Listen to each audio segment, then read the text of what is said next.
কাৰণে আমি এইটো কোৰ্টত চেলেঞ্জেবল আমি কোৰ্টত যাম মানে গুৱাহাটী হাইকোৰ্টে অনাৰেবল হাইকোৰ্টে যিখিনি নিৰ্দেশ দিছিলে হাউচটো চলাবৰ কাৰণে এই মতে হাউচ চলোৱা নাই প্ৰথমতে ভুল কৰিছে এলফাবেটিকেল ল'ব লাগিছিল সেইটো কৰা নাই স্পীকাৰে চিফ আৰু ডেপুটি চিফ আৰু ইএম হিচাপে অৰ্থেকিন লৈছে আপোনালোকেতো শুনিছে নিশ্চয় ইএম উমক এনেকুৱা কোৱা বুলি এইটো কি হ'ল এইটো আজি কোনো মানে আইনগতভাৱে বা অনাৰেবল গুৱাহাটী হাইকোৰ্টে যি নিৰ্দেশ দিছিলে এই মতে হোৱা নাই সেইকাৰণে আমি এতিয়া আকৌ লিগেল ছাইডত আমি যাবলৈ বাধ্য হ'ব লিগেল ছাইডত যাম আমি যাবই চিন্তা নাই আৰু ইহঁতেতো চব পলাই গ'ল ক'ত গ'ল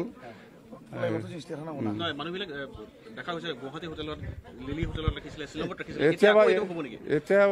লৈ যাব নেকি এতিয়াও দিল্লীতে ইয়াত নাথাকিব বোধ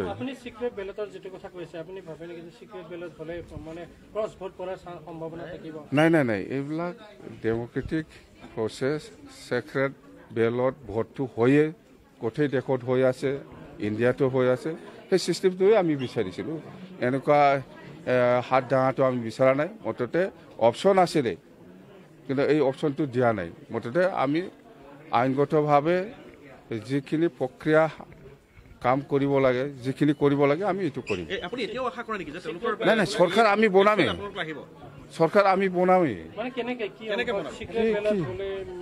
এইবিলাকক সুধি নকৰিবি এইবিলাক সুধিব নালাগে মুঠতে চৰকাৰ আমি বনাব পাৰিম এইটো হাইকোৰ্টে কি কয় এতিয়া জাষ্টিছে কি কয় আমি হাইকোৰ্টত যাম বাছ নাই হাউচটো কমপ্লিট হোৱা নাই এই এজেণ্ডাটো কমপ্লিট নকৰাকৈ গ'ল কি কৰিছিলে নাই এইটো হোৱাই নাই স্পীকাৰে প্ৰথমতে ভুল কৰিছে আপোনালোকে চাওক আহিছে আমি চবে অনাৰ দিছে থিয় হৈ পেলাই আমাক বহিব দিলে